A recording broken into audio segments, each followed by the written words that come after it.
तो दोस्तों आपका स्वागत है आज थ्रिलर टाइम के सेकंड एपिसोड में। आज की जो स्टोरी है उसको सुनने के 2-3 दिन तक तो मैं भी यही सोचता रहा था कि ये रियल में पॉसिबल कैसे हो सकता है। आज की जो स्टोरी होने वाली है वो होने वाली है भूतों की बारात के बारे में।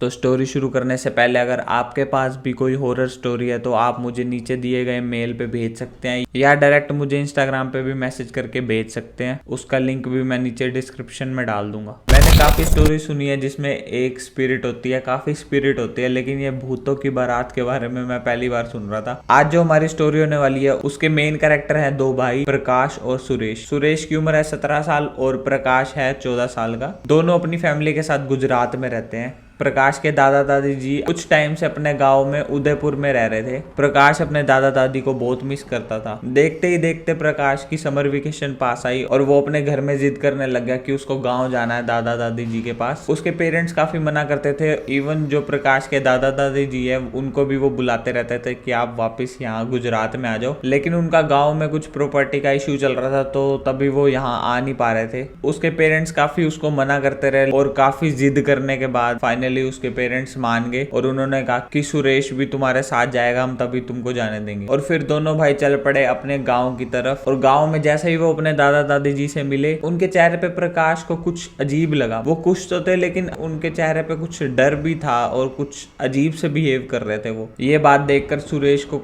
थोड़ा अजीब लगा, लेकिन वो थका हुआ था तो उसने ज्यादा ध्यान नहीं दिया इस बात पे। फिर प्रकाश और सुरेश अपने ग्रैंड पेरेंट्स के साथ थोड़ी देर बैठ के बात करते हैं, डिनर करते हैं और फिर अपने रूम में चले जाते हैं सोने के लिए। और जैसे कि रात के 10 बज रहे थे, गांव में तो जल्दी लोग सो जाते हैं, लेकिन रात के 1 बजे दादाजी आते हैं और प्रकाश को बोलते हैं कि रात को कुछ भी हो जाए बाहर मत निकलना। प्रकाश पूछते हैं क्या होगा, तो दादाजी ने कुछ जवाब नहीं दिया, बस जाते हुए यही बोल दिया कि बाहर बहुत ज्यादा जंगली जानवर है इसलिए तुम बाहर मत निकलना बिल्कुल भी, चाहे कुछ भी हो जाए। और प्रकाश नींद में था तो 5-10 मिनट बाद वो सो गया, लेकिन थोड़ी देर बाद उसकी नींद खुली और उसको ढोल की और जो बारात में इंस्ट्रूमेंट्स होते हैं उनकी आवाज आ रही होती है कहीं दूर से। फिर वो अपने फोन में टाइम देखता है तो रात के 2:30 बज रहे होते हैं। उसको काफी अजीब लगता है क्योंकि गांव में स्ट्रीट लाइट ज्यादा होते नहीं, वहां पे बिल्कुल अंधेरा होता है और रात के 2:30 बजे कौन ऐसे ढोल बजा रहा है बाहर, इतना शोर क्यों मचा रहा है गाँव में, क्योंकि अगर शादी वगैरह होती है तो दिन में होती है, रात का कुछ ऐसा सीन नहीं होता। प्रकाश वो आवाज सुनता सुनता अपने रूम से बाहर जाता है और मेन गेट की तरफ जा रहा होता है कि पीछे से उसके दादाजी आ जाते हैं और उसको डांटने लगता है कि तुझे मना करा था ना कि तू बाहर मत जा और तू फिर बाहर निकल रहा है। फिर प्रकाश उनको बोलता है कि आपको कोई आवाज सुनाई दे रही है क्या। उसके दादाजी मना कर देते हैं और कह देते हैं कि चुपचाप अपने रूम में जाके सो जा। और फिर नेक्स्ट डे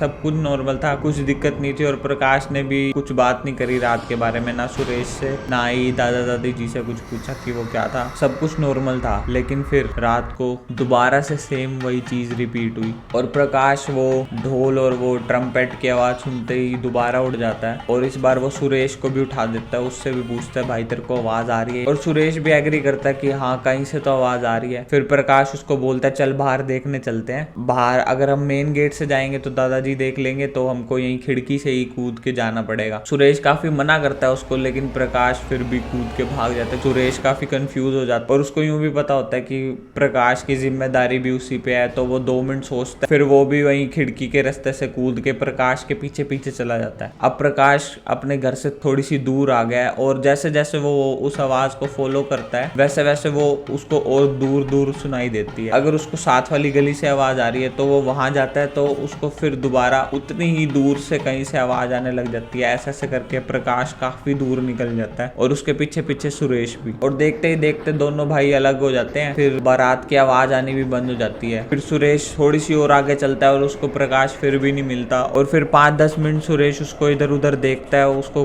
प्रकाश कहीं नहीं मिलता तो वो काफी डर जाता है और वो भाग के वापस अपने घर जाता है। घर जाते ही दादा दादी जी को उठाता है और उनको सब बताता है और उनके ग्रैंड पेरेंट्स काफी डर जाते हैं और फिर वो सुरेश का हाथ पकड़ते हैं और फटाफट जाते हैं भाग के प्रकाश को ढूंढने के लिए। पूरा गाँव ढूंढने के बाद इधर उधर सब देखने के बाद सुरेश को बोलते हैं ये जो आवाज आ रही है ये और कुछ नहीं, ये भूतों की बारात है। और सुरेश इन चीज़ों में बिल्कुल भी विश्वास नहीं रखता, लेकिन वो काफ़ी डरा भी हुआ था। तो उसके दादाजी बताते हैं कि काफ़ी साल पहले यहाँ पर एक बारात जा रही थी गाँव में रात को, और वो बारात रहस्यमयी तरीके से गायब हो गई थी। जो उस बारात में लोग थे वो सारे गायब हो गए एकदम से, और किसी का कुछ पता नहीं लगा, ना उनकी बॉडी मिली ना कुछ। और काफ़ी ढूंढने के बाद भी ये कंफर्म हो गया था कि वो इस गाँव में तो आए थे, लेकिन वो कहाँ गायब हो गए किसी को कुछ नहीं पता। लगभग 50 लोग एकदम से गायब हो गए थे उस रात को। और गांव में फिर कुछ टाइम बाद ही लोगों को रात को ऐसे ही 2-2:30 बजे एक बारात की आवाजें सुनाई देने लगी, मतलब ढोल वगैरह की और सेलिब्रेट करने की आवाजें सुनाई देने लगी। और शुरू में लोगों को काफी अजीब लगता था कि ये इतनी आवाज कहाँ से आ रही है, और लोग बाहर देखने निकल जाते थे। उस आवाज के पीछे पीछे जाते थे वो, और फिर थोड़ी सी आगे जाके वो खुद भी गायब हो जाते थे। और ऐसे बोलते उसके दादाजी जोर जोर से रोने लगे। ऐसे ढूंढते ढूंढते सुबह के 4 बज जाते हैं,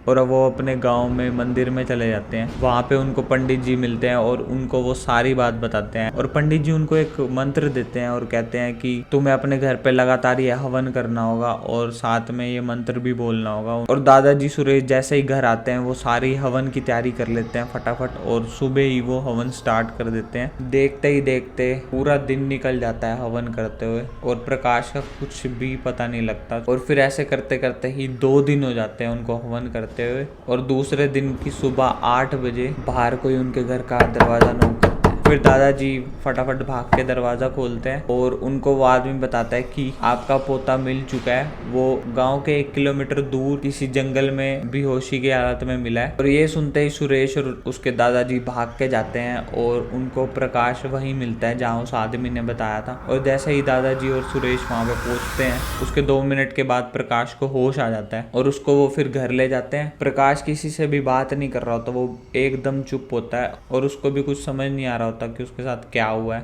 थोड़ी देर के बाद जब सब कुछ नॉर्मल हो जाता है, सुरेश प्रकाश से पूछता है कि उस रात क्या हुआ था। तो प्रकाश उसे बताता है कि वो उस साउंड को फॉलो करते करते काफी दूर निकल गया था, और वो जैसे ही गांव से बाहर निकलता है उसके बाद से उसको कुछ याद नहीं, और सीधा आज ही वो उठा था। प्रकाश की बात सुन के अब सुरेश को भी दादाजी की बातों पे विश्वास हो गया था, और उसको लगा था कि कुछ ना कुछ तो वहाँ पे गड़बड़ थी। और फिर वो चारों ही काफी डर जाते हैं, और सब डिसाइड करते हैं कि अब ये गांव छोड़ के हम वापस शहर चले जाएंगे। और फिर उसके बाद वो सारे वो गांव छोड़ के हमेशा के लिए वहां से चले जाते हैं। तो ये थी आज की थ्रिलर टाइम की स्टोरी। आज की स्टोरी कैसी लगी वो भी जरूर बताना नीचे कमेंट सेक्शन में। ये स्टोरी पसंद आई हो तो वीडियो को लाइक कर देना, चैनल को जरूर सब्सक्राइब कर लेना। मैं मिलूंगा नेक्स्ट वीडियो में। Thanks for watching.